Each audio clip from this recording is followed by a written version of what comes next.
ॐ प्रकृत्यै नमः। ॐ विकृत्यै नमः।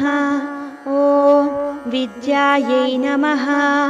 ॐ सर्वभूतहितप्रदायै नमः। ॐ श्रद्धायै नमः। ॐ विभूत्यै नमः। ॐ सुरभ्यै नमः। ॐ परमात्मिकायै नमः। ॐ वाचे नमः। ॐ पद्मालयायै नमः। ॐ पद्मायै नमः। ॐ शुचये नमः। ॐ स्वाहायै नमः। ॐ स्वधायै नमः। ॐ सुधायै नमः। ॐ धन्यायै नमः। ॐ हिरण्मयै नमः। ॐ लक्ष्म्यै नमः। ॐ नित्यपुष्टायै नमः। ॐ विभावर्यै नमः। ॐ आदित्यै नमः। ॐ दित्यै नमः। ॐ दीप्तायै नमः। ॐ वसुधायै नमः। ॐ वसुधारिण्यै नमः। ॐ कमलायै नमः। ॐ कान्तायै नमः। ॐ क्षमायै नमः। ॐ क्षीरोदसम्भवायै नमः। ॐ अनुग्रहपरायै नमः। ॐ रिद्धये नमः। ॐ अनघायै नमः। ॐ हरिवल्लभायै नमः। ॐ अशोकायै नमः। ॐ अमृतायै नमः। ॐ दीप्तायै नमः। ॐ लोकशोकविनाशिन्यै नमः। ॐ धर्मनिलयायै नमः। ॐ करुणायै नमः। ॐ लोकमात्रे नमः। ॐ पद्मप्रियायै नमः। ॐ पद्महस्तायै नमः। ॐ पद्माक्ष्यै नमः। ॐ पद्मसुन्दर्यै नमः। ॐ पद्मोद्भवायै नमः। ॐ पद्ममुख्यै नमः। ॐ पद्मनाभप्रियायै नमः। ॐ रमायै नमः। ॐ पद्ममालाधरायै नमः। ॐ देव्यै नमः। ॐ पद्मिन्यै नमः। ॐ पुण्यगन्धायै नमः। ॐ सुप्रसन्नायै नमः। ॐ प्रसादाभिमुख्यै नमः।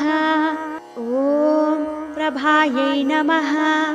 ॐ चन्द्रवदनायै नमः। ॐ चन्द्रायै नमः। ॐ चन्द्रसहोदर्यै नमः। ॐ चतुर्भुजायै नमः। ॐ चन्द्ररूपायै नमः। ॐ इन्दिरायै नमः। ॐ इन्दुशीतलायै नमः। ॐ आह्लादजनन्यै नमः। ॐ पुष्ट्यै नमः। ॐ शिवायै नमः। ॐ शिवकर्त्यै नमः। ॐ सत्यै नमः। ॐ विमलायै नमः। ॐ विश्वजनन्यै नमः। ॐ पुष्टये नमः। ॐ दारिद्र्यनाशिन्यै नमः। ॐ प्रीतिपुष्करिण्यै नमः। ॐ शान्तायै नमः। ॐ शुक्लमाल्याम्बरायै नमः। ॐ श्रियै नमः। ॐ भास्कर्यै नमः। ॐ बिल्वनिलयायै नमः। ॐ वरारोहायै नमः। ॐ यशस्विन्यै नमः। ॐ वसुन्धरायै नमः।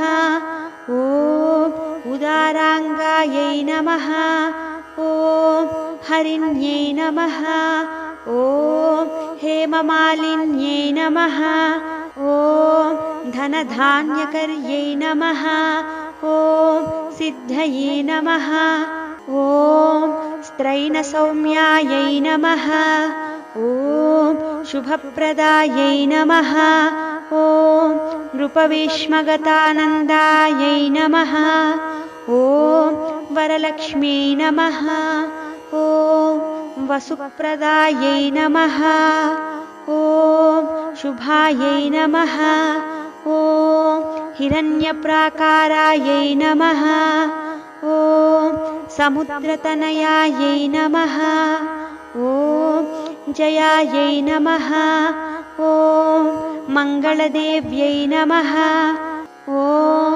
विष्णुवक्षस्थल नमः ॐ स्थितायै नमः ॐ विष्णुपत्यै नमः ॐ प्रसन्नाक्ष्यै नमः ॐ नारायणसमाश्रितायै नमः ॐ दारिद्र्यध्वंसिन्यै नमः ॐ देव्यै नमः ॐ सर्वोपद्रववारिण्यै नमः ॐ नवदुर्गायै नमः ॐ महाकाल्यै नमः ॐ ब्रह्मविष्णुशिवात्मिकायै नमः ॐ त्रिकालज्ञानसम्पन्नायै नमः ॐ भुवनैश्वर्यै नमः इति श्रीलक्ष्म्यष्टोत्तरशतनामावळि समाप्तम्।